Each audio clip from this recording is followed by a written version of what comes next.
በስመ አብ ወወልድ ወመንፈስ ቅዱስ አሐዱ አምላክ አሜን። ድርሳነ መድኃኔዓለም ዘሮብ ምዕራፍ 7 አንድ አምላክ በመሆን በአብ በወልድ በመንፈስ ቅዱስ ስም አምነን ነገራችንን እንፈጽም ዘንድ እንመለስ። ፀሐይ በሰማይ ዙሪያ በተገለጸ ጊዜ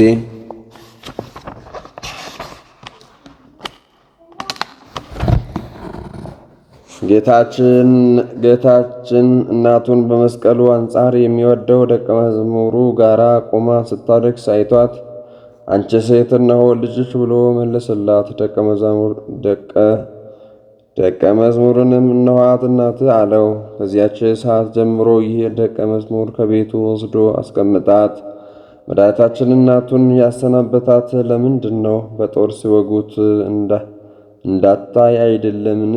ልጇን ሲወጉት በዓይኗ ብታይስ ኑሮ በእጇ በታነቀች ነበረ። ስለዚህ አውቆ አሰናበታት። እሷን ከመስቀሉ ቃል አልተላለፈችም። ነገር ግን ማርያም ልጄ የሥጋዬን አስከሬን አቅፌ አልቅስ ዘንድ ማን በሰጠኝ? ልጄ ሐዘኔን ከማን ጋር እፈጽማለሁ? ልቅሶዬንም ከማን ጋር እጨርሳለሁ? እያለች እየጮኸች እያለቀሰች ሄደች። እንዲህ እያለች ስታለቅስለት የምትሄድበትም አላወቀችም።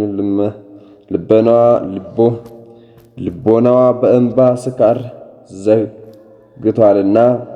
ከዚች ቀን ጀምሮ ልጇ ከሙታን ተለይቶ ተነስቶ እስከምታየው ድረስ በየሄደችበት ሁሉ እህል አልቀመሰችም፣ ውሃም አልጠጣችም። ወንድሞቼ ስሙ። ከአዳም ጀምሮ እስከ ዓለም ፍጻሜ የሆነ ሁሉ የድንግል ማርያም ለቅሶ አይተካክለውም።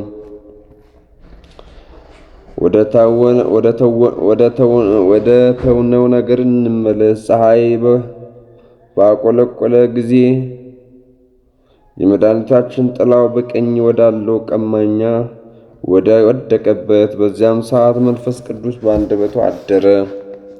በግራ ባለው ሽፍታ ርኩስ መንፈስ በአንደበቱ አደረበት። በመድኃኒታችን ላይም የእግዚአብሔር ልጅ ከሆንክስ ከመስቀሌ ውረድ፣ እኛንም እናምንብህ ዘንድ አውርደን እያለ ይዘብትበትና ይሳደብ ጀመረ።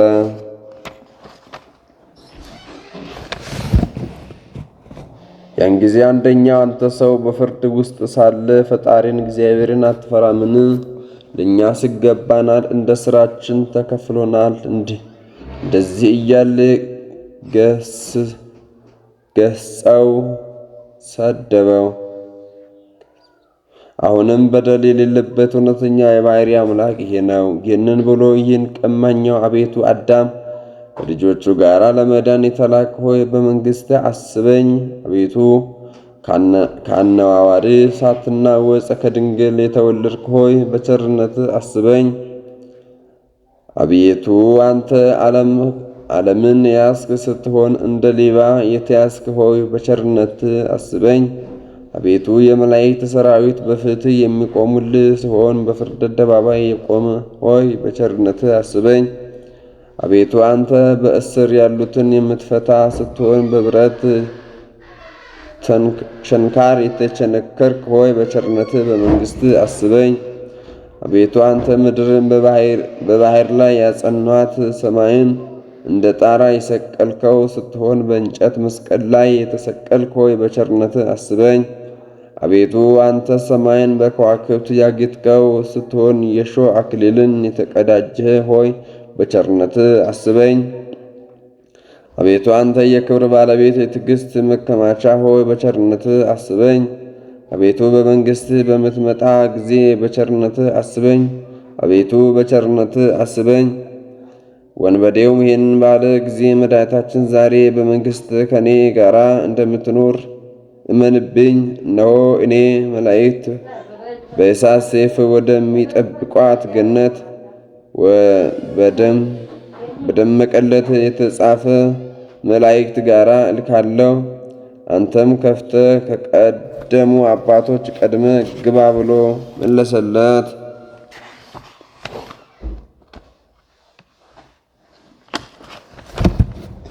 መድኃኒታችንም ከቀማኛው ጋር ይህን ተናግሮ ከፈጸመ በኋላ ተጠማው አላቸው። በዚያም ጊዜ ከመብሌ ሐሞትም ጨመሩ፣ ለጥሜም መጸጻን አጠጡኝ ተብሎ እንደተጻፈ ከርቤን፣ ሐሞትን፣ መጣጣን፣ አረንጓዴን የአሸክልት ቅጠልን ጨምሮ በማፋጠን እየተሽቀዳደሙ አምጥቶ በዘንግ አስረው ከአፍ ውስጥ ጨመሩለት። መድኃኒታችንም ሐሞቱን ጠጥቶ ሄሎዬ ሄሎዬ እያለ ወደ አባቱ ጮኸ። ይህንን ብሎ በመጽሐፍ ያለው ሁሉ ደረሰ፣ ተፈጸመ። ራሱንም ዘንበል አደረገ፣ ነፍሱን በፈቃዱ ለየ። ነፍሱንም የዚያን ጊዜ ተለየች፣ ሞተ።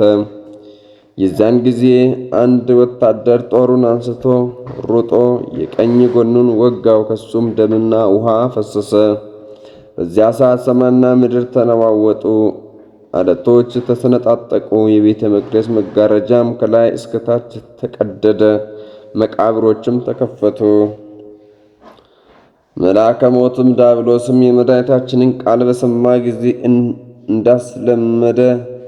እንዳስለመደ የሚወጣውን መስሎት ወደሱ ሮጠ። በላዩም ብርሃነ መለኮቱ አይቶ በታላቅ ቃል እኔን ያጠፋኝ ዘንድ በእኔ ሥልጣን ያለ ሥጋ የተሰጠው ይሄ ማን ነው? እሱ ሰማያዊ ሳለ ምድራዊ ሥጋን የለበሰ ይሄ ማን ነው? ኃጢአት ሳይሠራ የሞተ ይሄስ ማን ነው? በብርሃኑ ብዛት ጨለማን እውር ያደረገው ይሄ ማን ነው? ለወገኖቼ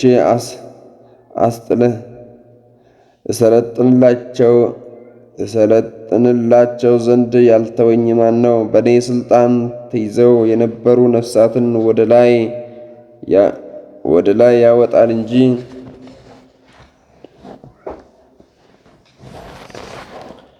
የበረታ መልአክ ሞትም ጽኑ በሚሆን በመለኮት ሥልጣን ተይዞ ጮኸ።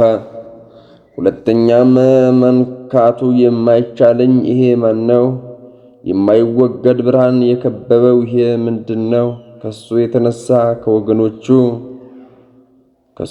ከተነሳ ከወገኖቹ ተለየው፣ በእነሱ ላይ የሚጠፋው የለኝም አለ። መድኃኒታችን ሞቷልና ሙሽራ ነይ ከእኛ ጋር አልቅሺ። ወደ ወንድምሽ ወዴት ሄደ? ካንቺስ ጋራም አልፈለገው ዘንድ ነይ። ሙሽራይቱ ፈልገውት አላገኙትም፣ ጠሩት አልመለሰልኝም። አሁንም ወንድሜ ወልድ በበረሃ ካሉ እንጨቶች እንደ እንኳይ ነው። ከእናቴ ቤት እስካልገባሁት ጊዜ ድረስ ያዘንኩት አልተወውም እያለች ትመልሳለች። ልቡ ደስ በተሰኝበት ጊዜና መከራ በተቀበለበት ቀን እናቱ በዘውድ ያቀዳጃቸው መድኃኒታችን ኢየሱስ ክርስቶስ አይተሽ ኢየሩሳሌም ነይ አልቅሽለት። ሰርጉ የተባለ ምንድን ነው? የሞት ጽዋ አይደለምን? ደስታው በጎችም ከተኩላ አፍ ከነጣቂ ከተራበ አንበሳ አፍ መዳን ነው። ከእናቴ ቤት እስካስገባው ድረስ ማለቷ በመቃብር ማኅደሩን ትናገራለች። በመድኃኒታችን ሞት በአንድነት እናልቅ ዘንድ ቅዱሳን ኑ። አሁንም መድኃኒታችን ሞቷልና ፍጥረታት ሁሉ ያልቅሳሉ። ማዘንና መታሰርን የተቀበለ መድኃኒታችን ሞቷልና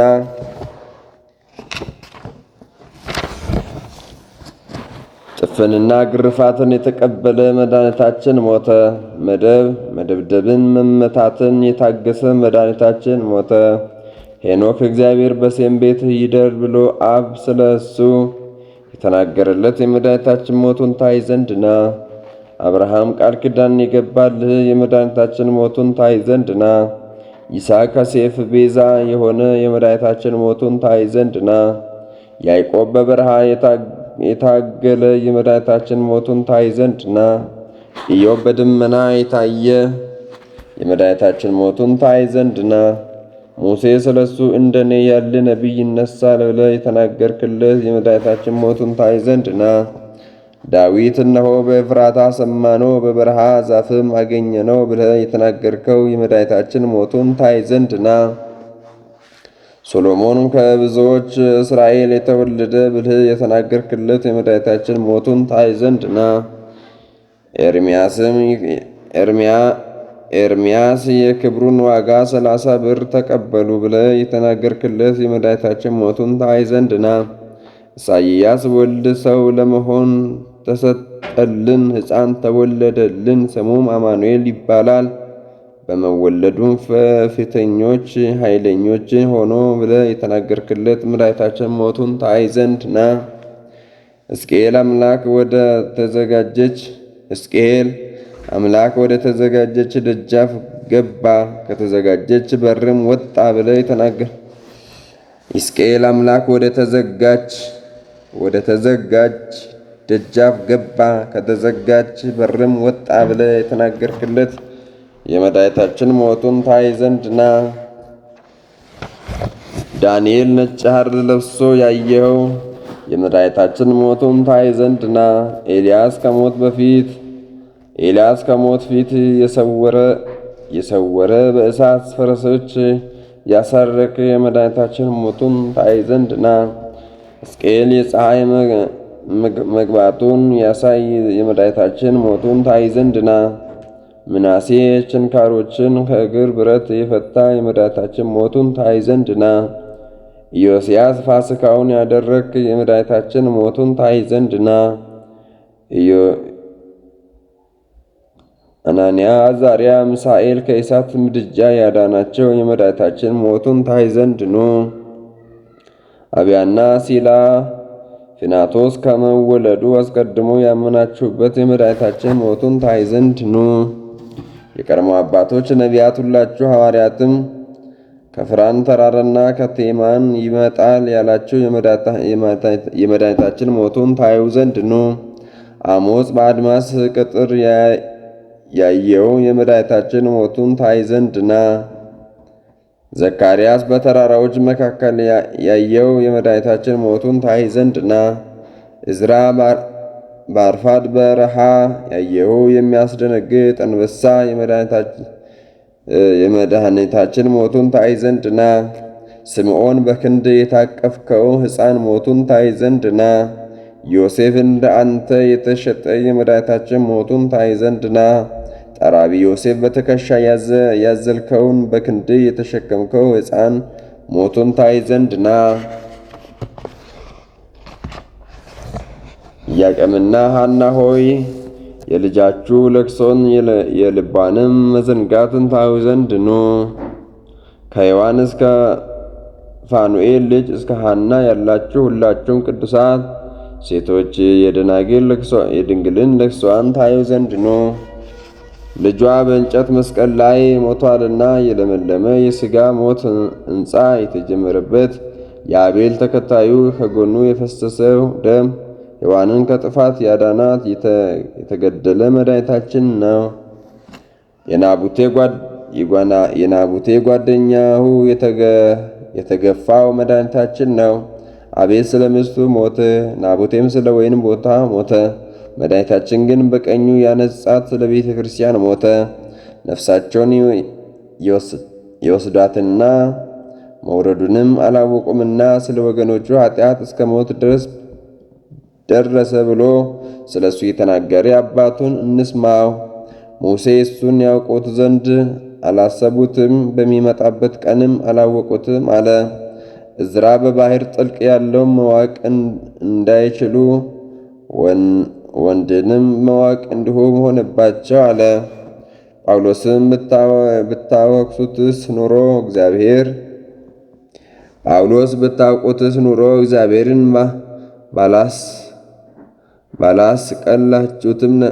ባልሰቀላችሁትም ነበረ አለ። ኅፍረቴ ቁስቁልናዬ በሚያሰቃዩኝ ፊት ነው። ሰውነቴ ስድብንና ቁስቁልናን ታገሰች። አሁንም ጠላቶችን ተከትዬ ይዛችኋለሁ፣ እስካጠፋቸው ድረስም አልመለሰም። አስቸግራችኋለሁ፣ መቆምም አይችሉም። ከእግሬም በታች ይወድቃሉ። በጠብ ጊዜ ኃይልን አስታጥቃችኋልና። ሸክላ በሰሪው ላይ እንዲህ ይኮራል፣ ፍጡራን በፈጣሪ እንዲህ ይታበያል። ሥራ በሰሪው ላይ በዚህ ልክ ይታበያል። ባሪያ በጌታው እንዲህ ይታበያል። የመድኃኔ ዓለም ይቅርታውና ቸርነቱ የመባ ጽዮን ጸሎቱ ከሁላችን ጋራ ይሁን፣ አሜን። የሰማነው በልቦናችን ይጻፍልን። የአባታችን የቸሩ መድኃኔ ዓለም ቸርነቱ ማርነቱ ቅርባይነቱ አይለየን። ከዚህ በመቀጠል ደግሞ የአባታችን የመባ ጽዮን ገድላቸውን እንሰማለን። መባ ጽዮን ማን ነው? የአባታችን የቸሩ መድኃኔዓለም ወዳጅ አባት ነው። ዝክሩን በመዘከር የሚታወቁ አባት ናቸው ማለት ነው። ከዚህ በመቀጠል የአባታችን መባ ጽዮን ገድላቸውን እንሰማለን። በስመ አብ ወወልድ ወመንፈስ ቅዱስ አሐዱ አምላክ አሜን። ዘሮብ ምዕራፍ 8 ገድለ መባ ጽዮን። አንድ አምላክ በሚሆን በአብ በወልድ በመንፈስ ቅዱስ ስም አምነን ዳግመኛም በሦስት ሰዓት በቤተ ክርስቲያን ውስጥ ቆሞ ሳለ እንዲህ ብሎ ጸለየ። ጌታዬ አምላኬ ኢየሱስ ክርስቶስ ሆይ አንተ ለሚጠሩ ቅርብ ነህ። እለምንሃለሁ እማልድሃለሁም በእጄ ስለተባረኩ ለቃልም ስለሚታዘዙ ጻድቅ መስዬ ኃጢአትን ሳያውቀው በእኔ ስለተማጸኑ ኃጢአታቸውን ይቅር ትላቸው በአንተ ዘንድ ከእናት ከድንግል ማርያም በቀር ንጹሕ የለምና አንተ ይቅር ባይ ስለሆንክ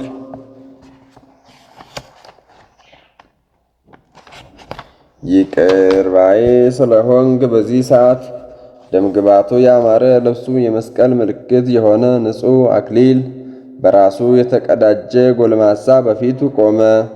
ልመናዬ ፈጽምልህ ዘንድ እነሆ ወደ አንተ መጣሁ አለው። እንደ ልመና ይሁንልህ። በአንተ የተማጸንብህ የታመንብህ የተጠመቀ በእጅ የተባረከ ባዘዝከው የጸና ይህንም ነገር ሰምቶ እንዳንተ በዓልን ያደረገ እምረዋለሁ። የብርሃን ልብስንም አለብሰዋለሁ። በማይታበል ቃሌ የተናገርኩትን የማላስቀር የብሩክት ማርያም ልጅ እኔ መድኃኔ ዓለም በራሴ ማልኩ። ዳግመኛ የምትለምነኝ አለ፣ እኔም ልመናን እሰማለሁ፣ የወደድከውን እፈጽምልሃለሁ። ይህን ብሎ ጣቱን አወጣ፣ ወደ እኔ ቅረብ አለው።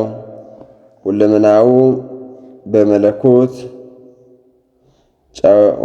በመለኮት ጨውነትም ይጣፍጥ ዘንድ አውራ ጣቱን አጠባው። ከዚህ በኋላ ከሱ የተሰወረ በሱም ፍቅር የተነደፈ ደምግባቱን በማሰብ ልቦናው ተማረከ። የቀድሞ መዓዛውን ከሱ አልተለየም። የመድኃኔዓለም ቸርነቱ የመባ ጽዮን ጸሎቱ ከእኛ ጋር ይሁን፣ አሜን። ምዕራፍ 9 በሦስቱ ስም አምነን ለምናነበውና ልብ ብሎ ለሚሰማው አስረድተን እንናገራለን። የመድኃኔዓለም ፍቅሩ በመባ ጽዮን ላይ በበዛ ጊዜ የምሕረት ቃል ኪዳን ይሰጠው ዘንድ ጎበኘው። ጣቱንም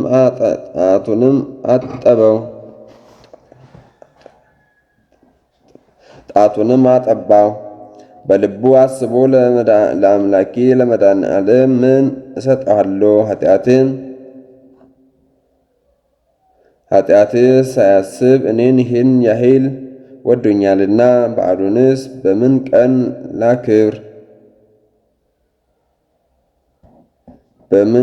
ላክብር? ልደቱን፣ ጥምቀቱን፣ ትንሣኤውን ከሰው ጋር በዓላቱንም ሁሉ አከብራለሁ። ለብቻዬ ምን ላድርግ? መድኃኔዓለም የሚያስደስተው ምንድን ነው አለ።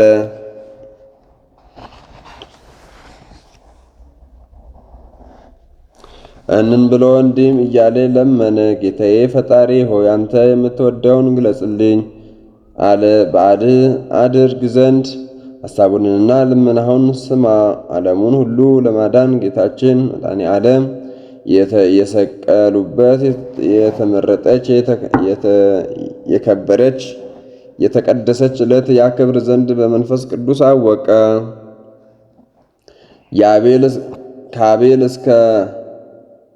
ከአቤል እስከ ዛሬ የሞቱ ነፍሳት በመስቀሌ ከደይን ወጡ። 5500 ዘመን በሰይጣን እጅ ሲኖሩ በጽንሰቴ ነው፣ በልደቴ ነው፣ በጥምቀቴ ነው። ዓለምን ያዳነው መቼ ይመስልሃል?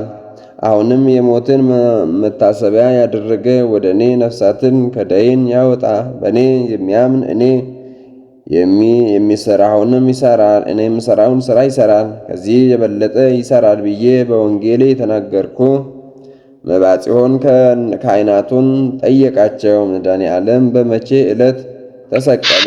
በመቼ ዕለት ተነሳ? አላቸው።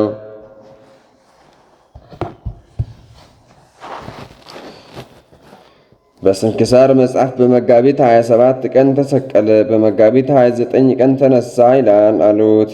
ይህን ተረድቶ ይችን የተወደደች ዕለት ስላገኘ ደስ ተሰኘ።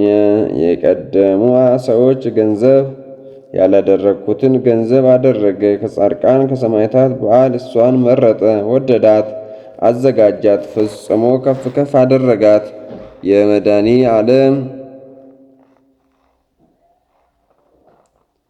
የመድኃኔ ዓለም ወዳጅ ተባለ። ወንድሞቹን ልጆቹን የእሱ የሆኑትን ሰበሰበ። በመንግሥተ ሰማያትም የዘላለም ሕይወትን የምናገኝባትን እኔ ያሰብኩትን እነግራቸዋለሁ፣ ስሙኝ አላቸው። ቅዱሳን ሁሉ ለነፍሳቸው የሚጠቅማቸውን ገንዘብ አድርጓልና በመጾምም ቢሆን በመቆምም ቢሆን በትምህርትም በድካምም ቢሆን በትጋትም ቢሆን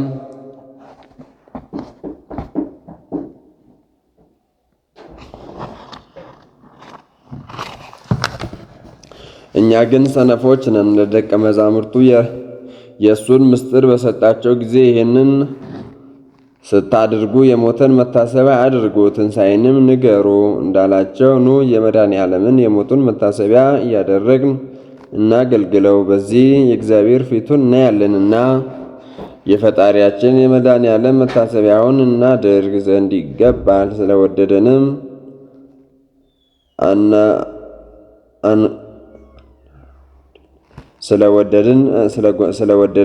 አናጎድልኝ። ለእኛ ሕይወትን ጥንት ስለሆነ ለሁላችንም ትንሣኤ የአባቶቻችን የሐዋርያት፣ የጻድቃን፣ የሰማዕታት፣ የመላእክት መታሰቢያችን ባረፈበት በተሾመበት ቀን ይከበራል። እነሱም የፈጠራቸው እሱ ነው። ያከብራቸው ከፍ ከፍም ያደርጋቸው። ስማቸውን ለጠራ መታሰቢያቸውን ላደረገ እንደሚድን ቃል ኪዳን የሰጣቸው እሱ ነው። የመድኃኔ ዓለም የሞቱን መታሰቢያ ያደረገ ግን እየተኮነኑ ነፍሳትን ከደይን ያወጣል፣ በሞቱም ጊዜ ስቃይን አያያትም። የመድኃኔ ዓለም የትንሣኤ መታሰቢያ የሚያደርግ ሁሉ የሞቱን መታሰቢያ ያደርግ። ለእኛ ስል ባይሞትልን ኖሮ ያድነን ዘንድ ማን በተነሳልን ነበረ። የሞቱ መታሰቢያ ከትንሣኤው በምን ያንሳል? እኔስ ከውኃ መቅዳት ጀምሮ መንገድ መሄድም ቢሆን ለሥጋ ሥራ ገበያም ቢሆን እንጨትን መስበርም ቢሆን በመድኃኔዓለም በዓል ቀን ምንም ሥራ እንዳይሰሩ በወደደው ነበረ።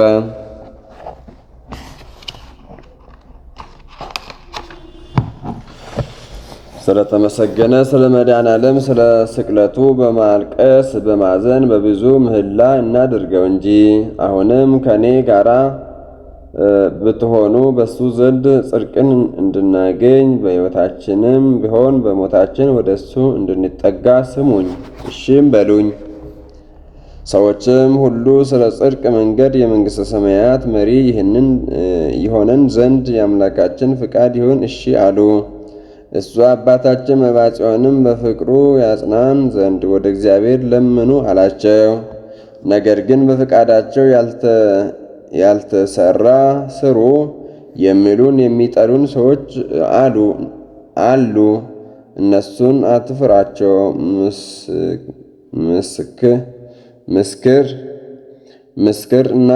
ምስክር እናቆምላቸዋለንና። መከራከር ባይቻለን ስለ አምላካችን መድኃኔዓለም ስለ ሞቱ ክብር እንደሱ ይውጉን ይስቀሉን።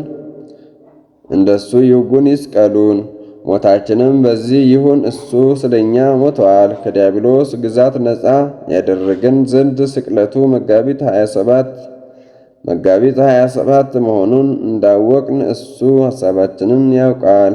የሞቱንም መታሰቢያ ስላደረግክን ዋጋችን አያንስም። ነገር ግን ሐሳባችንን በእሱ ፍቅር ነፍሳችንን ከዚህ ከኃላፊው ዓለም እስከምትለይ ድረስ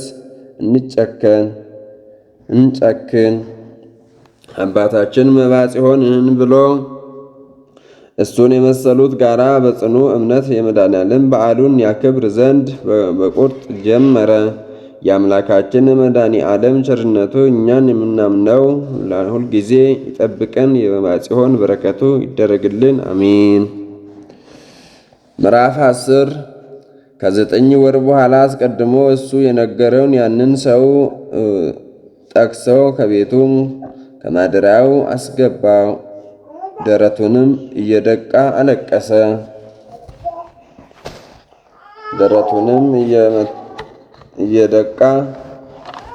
አለቀሰ። በዚያም ሰዓት ይሄ የሚያየው ደነገጠ። ምን ሆንክ አለው። ሕማምህን አይቼ ስለ አንተ እንዴት እንዳለቅስ አሳየኝ ብዬ እኔ እግዚአብሔርን ለመንሁት። ጌታዬ ሆይ አንተ የወደድከውን ሁሉ ለምን እኔ እሰጥሃለሁ አልኸኝ። አሁንም ይህንን የለመንኸውን ግለጽልኝ፣ አታሳፍረኝ። አባቴም እናቴም አንተ ነህ፣ ካንተ በቀር ሌላ የለኝም። እንዲህ እያልኩ ሳስብ ድንገት ተገለጸልኝ። መከራዬን ማየት ወደድክ አለኝ። ያንተ ኃይል ያጽናኝ፣ ነገር ግን ታሳየኝ ዘንድ ፈቃድ ይሁን አልሁት። ከዚህ በኋላ ታይ ዘንድ ና አለኝ። በብርሃን ሰረገላ ወደ ላይ አወጣኝ፣ ኢየሩሳሌም አደረሰኝ። የተሰቀልኩበት ቀራንዮ ይሄ ነው አለኝ። ያን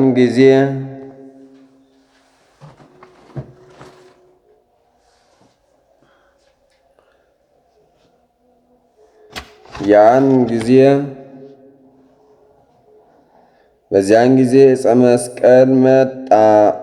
መድኃኔዓለም እንደ ቀድሞ በላይ ወጥቶ በዚያ ቆመ። ቅዱሳን የሆኑ እጆቹን በመስቀል ላይ ዘረጋ። እጆቹም እግሮቹም የተቸነከሩ የእሾህ አክሊል በራሱ ተሸክሞ ደስ የሚል ዓይኖቹ እንባን ተሞልተው ታየ። ባየሁትም ጊዜ ሁለመናዬ ቀለጠ፣ ከመሬትም ወደቅኩ፣ እንደሞትኩም ሆንኩ። በመድኃኔዓለም በኃይሉ ጽናት ባይሆን ኖሮ ነፍሴ ከኔ በተለየች ነበረ። ከመስቀልም ወረደ። ሕማሜን ማየት አትችልም አላልኩም ነበረን ብሎ በቃሉ ኃይል አነሳኝ።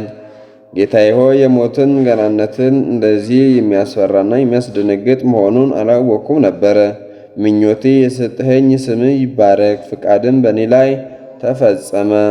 ሰውን የምትወድ ጌታ ሆይ አሁንም ባሪያን መባጽዮንን እንደሚችለው መጠን መታሰቢያን አድርግ ዘንድ ባርክልኝ።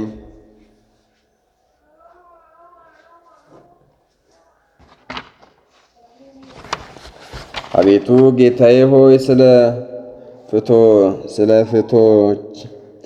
ፊቶች መጸፋት፣ ስለ ራስ መመታት፣ ስለ ጀርባህ መገረፍ፣ ስለ እጆችና እግሮች መቸንከር፣ ስለ ጎንህ መወጋት፣ ስለ ሥጋህ መታረድና ስለ ክቡር ደም መፍሰስ የማቀርብልህ ቁርባንና ዕጣን ውደድ። አባታችንን ሰውን የሚወድ ጌታን እንዲሁ ባለው ጊዜ የተባረክና የተቀደስክ ይሁንልህ አለው። መታሰቢያዬን በምታቀርብበት ቀንም እኔም ካንተ አልለይም። በመታሰቢያዬ ቀን ቀርቶ ሁልጊዜ አልተውም፣ ዘርንም አልተውም። ስሜም ከስም አይርቅም። እንደወደድከኝ እኔ እወድሃለሁ።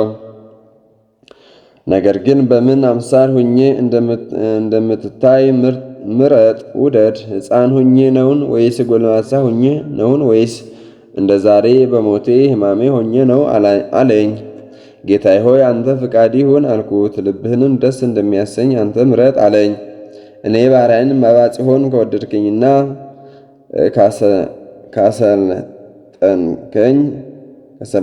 ካሰለጠንከኝ ሕፃን በመሆን እየተጫወትክ ትታየኝ ዘንድ እወዳለሁ አለውት። ጌታዬም እሺ አለኝ። የዚህን ጊዜ ከእግሩ በታች ሰግጄ አመሰገንኩት። ከዚህ በኋላ የብርሃን ሰረገላ ተሸክሞ ከሀገሬ አደረሰኝ። ስራውን ቸል የማይል ጌታችን መድኃኔ ዓለምም ተሰወረኝ። ቸርነቱና ይቅርታው ከእኛ ጋር ይሁን ዘላለሙ አሚን። የሰማነው በልቦናችን ይጻፍልን። አባታችን መባጽሖን በረከቱ ረድኤቱ ቃል ኪዳኑ አይለየን።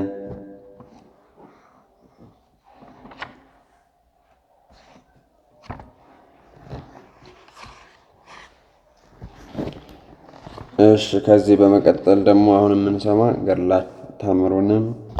ገድሉንም ጨርሰናል። አሁን የምንሰማ ተአምረ መድኃኔዓለምና ተአምረ መባጽሖን ነው የሚቀረን።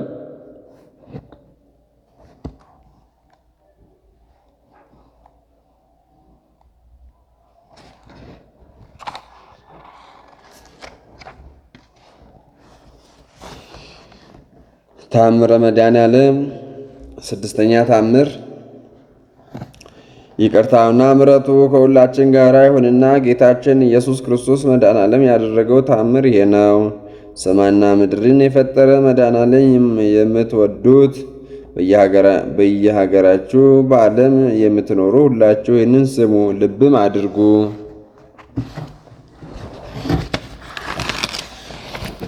በዚህ ድርሳን ያለው አትጠራጠሩ። የሚጠራጠር ግን ነፍስ እንደሚያማታው እንደ ባሕር ማዕበል ይመስላልና። እሊህ ቅዱሳን ሐዋርያት ያላስተማሩት አላመጡልንም። ክብር ይግባውና የአምላካችን የመድኃኔዓለም ገናንነቱና የኃያሉን ጽናት ድንቅ ሥራውን የሚናገር እግዚአብሔር የሚል ሁሉ 81 የሕግ መጽሐፋት የመድኃኔዓለም ነው። ተመልከቱ። ቃል ኪዳንም እንደሰጣቸው ያለመጠራጠር እንመን። ከነመባጽሖን የሚበልጥ ለሙሴ በኦሪት የሚጠሉኝ እስከ 4 እና 5 ትውልድ የወላጆችን ኃጢአት በልጆች ላይ የሚከፍል እኔ ነኝ። ለሚወዱኝ ግን እስከ 1000 ትውልድ ይቅርታ አድርጋለሁ አለው። በወንጌልም በእኔ የሚያምን እኔ የሚሰራውን ይሰራል፣ ከዚያም የሚበልጥ ያደርጋል። ዮሐንስ ምዕራፍ 14 ቁጥር 12። ሁለተኛም በወልድ በመድኃኔዓለም የሚያምን የዘላለም ሕይወት አለው። በወልድ የሚያምን ግን የእግዚአብሔር ቁጣ በእርሱ ላይ ይኖራል እንጂ ሕይወትን አያትም አለ። ዮሐንስ ምዕራፍ 3 ቁጥር 36። ዳግመኛም ያመነ የተጠመቀ ይድናል፣ ያላመነ ያልተጠመቀ ግን ይፈረድበታል አለ። ማርቆስ 16:16። ሐዋርያውም ወንጌሉን ለሚክዱ እንግዲህ መጨረሻቸው ምን ይሆን እንዳለ የሚጠራጠር ሁሉና በመድኃኔዓለም በክርስቶስ ትምህርት የማይኖር ሰው የእግዚአብሔር ፍቅር በላዩ የለም። በክርስቶስ ትምህርት ለሚኖር ግን አብና መንፈስ ቅዱስ አለው። ሁለተኛ ዮሐንስ ምዕራፍ 1 ቁጥር 9። በዚህ ትምህርት የሚያምነውን በቤታቸው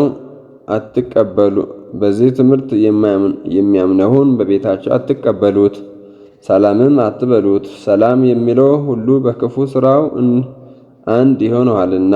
ሁለተኛ ዮሐንስ ምዕራፍ 1 ቁጥር 9 ቁጥር 10። ክብር ይግባውና መድኃኔዓለም የሚከዱትን የሚጠሉትን የማይወዱትን እኒህ ናቸው። 7ቱን አጽዋማት የማይጾሙ ይህም ሁሉ ባይችለው የመጾም ክብራቸው እንደ ሰንበታት ክብር የሆኑ ሮብና አርብን የተቀደሰች 40 ጾምን የማይጾም በዓላቶችንና የእናቱንም በዓላት ሰንበታቱንም የማያከብሩ የሞቱን መታሰቢያ የሚያደርጉ በእነዚህ በዓላትም በስሙ ለመጸለይ የእሱንና የእናቱ የድንግል ማርያም ታምር ለመስማት ወደ ቤተ ክርስቲያን የማይመጡ ኃጢአታቸውንም ለካህን የማይናገሩ ጌታቸውን ደስ ሳያሰኙት ንስሐ ሳይገቡ በሞቱ ጊዜ መድኃኔዓለም እንደካዱ ይቆጠራሉ። ፍርዳቸውንም ይህ ነው። የሚታሰሩበት የእሳት ሰንሰለት ነው። የሚያስራቸውም እሳታውያን ናቸው። የጥልቅነቱ ርዝመት በመላኩ ክንድ 50 ሺህ ወደሆነ ጥልቅ የእሳት ባሕር ይጨምሯቸዋል። ሁልጊዜም ሲገለባበጡ ይኖራሉ። እንባቸውንም በአንድ ጊዜ እንደሚዘንም እንደ ክረምትም ውሃ ያወርዳሉ። ጩኸታቸው እንደ ክረምት ነጎድጓድ ነው። ወዮልን ባልተወለድን ይሻለን ነበር ይላሉ። በውስጡ ያሉትን የሚያስደነግጡ እንደ አንበሶች መልክ ያሉ አሉ። እንደ ነብሮች ፊት ያለውም አሉ። መልካቸውም እየራሳቸው ነው። እንዲህ እያሉ እስከ ዘላለም ይኖራሉ። እንደዚያም ካለ ስቃይ ሁላችንም የጥምቀት ልጆችን ያድነን። አሚን አሚን በሉላችሁ። የሰማነው በልቦናችን ያሳድርብን። እግዚአብሔር አምላካችን ሀገራችንን ሰላም ያድርግልን።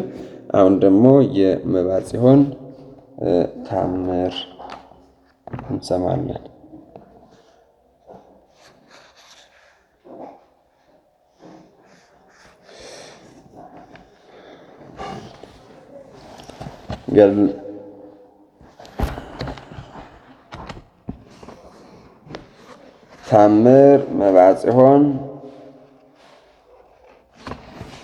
ታምር መባጽዮን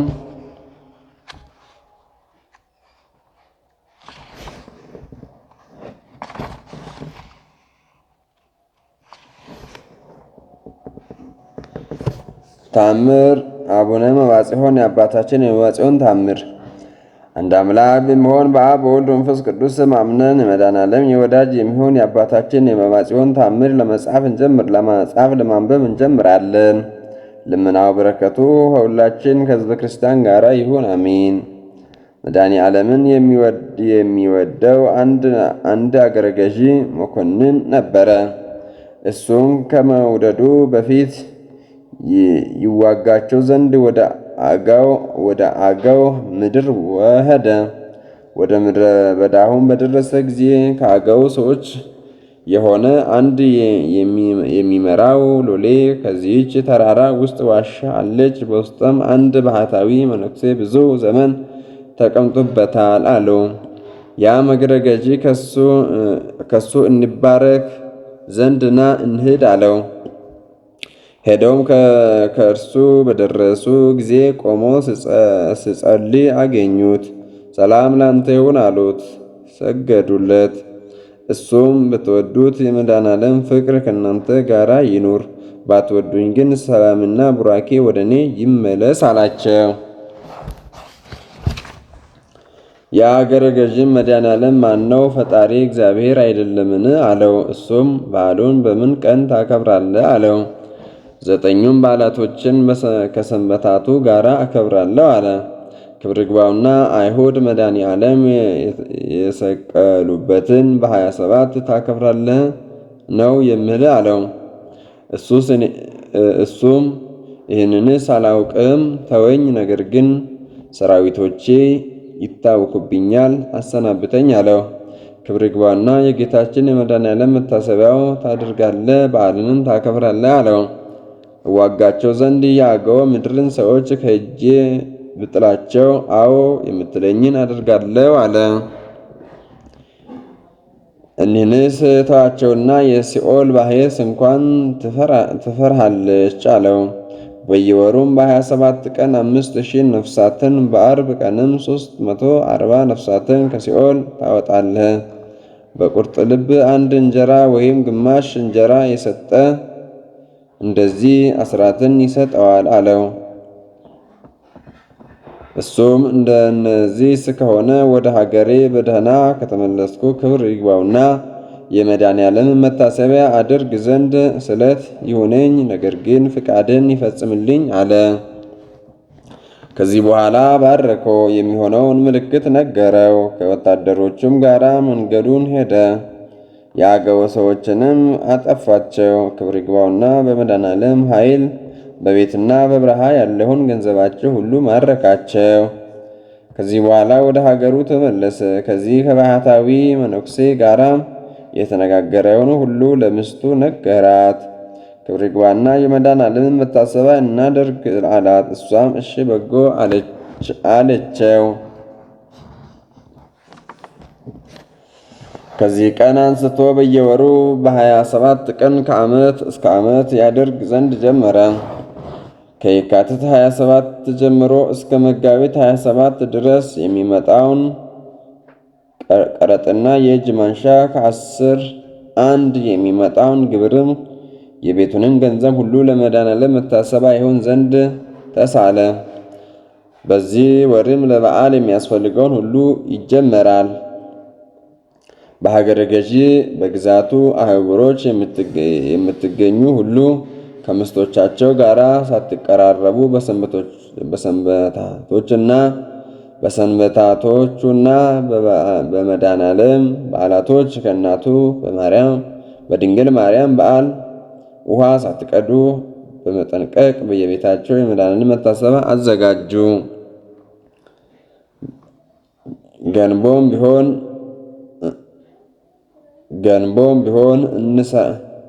እንስራም ቢሆን ጋንን ቢሆን ዕቃዎቹን ከሌላ ዕቃ ጋር አትደባለቁ። ሴትም በመርገም ቀኖቿ አትቅረብ። ለመድኃኔዓለም መታሰቢያ የተባለ ሁሉ ክቡር ቅዱስ ነውና እንጀራውንም እንደ ቅዱስ ሥጋው ጽዋውም እንደ ክቡር ደሙ ነውና። ሌላውም ከበላቸው በኋላ ከሱ አትብሉ እያለ አዋጅ አሳወጀ። ከዚያ በኋላ ያደግ መኮንንም ሚስቱን እህቴ ሆይ እኛም በእጃችን እንስራ፣ ባልም የደከመ ለዘላለም ይድናል እንዳለ ዳዊት ዕድላችን የመንፈስ ቅዱስ ልጅነት ይሆን ዘንድ ሰውነታችን እንጉዳ አላት። እሺ እንዳልክ ይሁን አለችው። ሁለታቸውም እየተፈራረቁ 10 ጣቶቻቸውም ደም እስኪሆነውና እስከሚቆስል ድረስ አዘጋጁ። ዕቃዎቻቸውንም በአንድ መሉ። ሁሉንም ካዘጋጁ በኋላ ፈረስ የሚያስሮጥ ልክ ዳስን ይሰሩ ዘንድ አዘዙ። ሰሩ።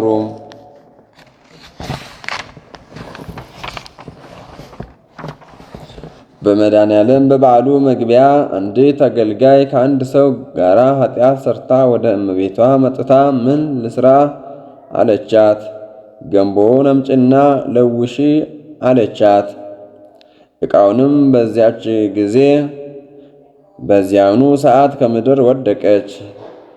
ሁለመናዋ አበጠ፣ ለሞትም እስከምትደርስ ታመመች። ምን በደል አደረሽ አለዋት። ባደረገችውም ሁሉ ተናገረች። እመቤቷም ከድፍድፍ አምጥታ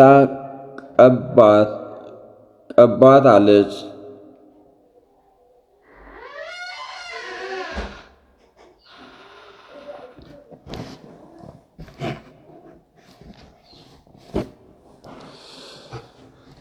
ያደረገችን ሁሉ ተናገረች። እመቤቷን ከድፍድፍ አምጡና ቀቧት አለች። እንዳለቻቸው አደረጉት፣ ዳነችም።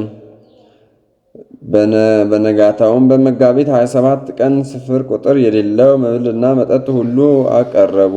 ነገር ግን የጠጁ ጋኖች ብቻ 12 ናቸው። በዚያ ዳስ የተሰበሰበው ጠላ ግን ስፍር ቁጥር የለውም።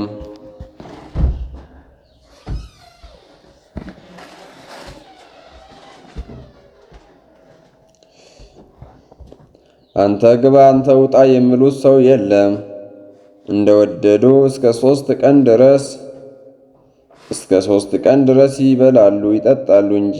ይህችውም ለመድኃኔዓለም ስቅለት 3ኛው የትንሣኤው ቀን ናት ብሎ ያከብሯታል። ከመድኃኔዓለም ከመታሰቢያው ፍርፋርም ያስቀምጣሉ፣ በሽተኞች ይድኑበታል። የጋኑንም ዕጣቢ በቀመሱትና በታጠቡበት ጊዜ ይድናሉ። እንደዚሁም ታምራትን ሲያደርጉ ኖሩ። ከዚህ በኋላ በሰላም አረፉ። ልጆቻቸውም አሉ። ክብር ይግባውና የመድኃኔዓለም የሞቱ መታሰቢያ በደረሰ ጊዜ እንደ አባታችን እናደርግ ዘንድ ኑ ተባባሉ። 12ቱንም ጋኖች አመጡ፣ በሌላ አይደረግምና። ከነሱ አንደኛው ትልቁና የታወቀው ጋን ድፍድፍ በጨመሩበት ጊዜ ተሰንጥቆ ተገኘ። ክብር ይግባውና የመድኃኔዓለም ድንቅ ሥራ እንይ ዘንድ ከውስጡ ጠጅን እንጨምርበት አሉ። ጠጁንም በውስጡ ጨመሩበት። እጁ በስንጥቁ እየታየ አልነጠበም ወይም ደግሞ አልፈሰሰም። ሰዎቹም ሁሉ አደነቁ። ክብር ይግባውና ለመድኃኔዓለም እኮ የሚሳነው ነገር የለም አሉ።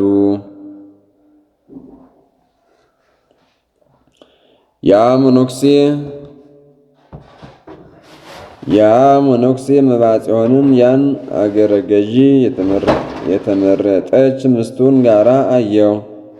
ክብር ይግባውና መድኃኔዓለም የቀፎቻቸው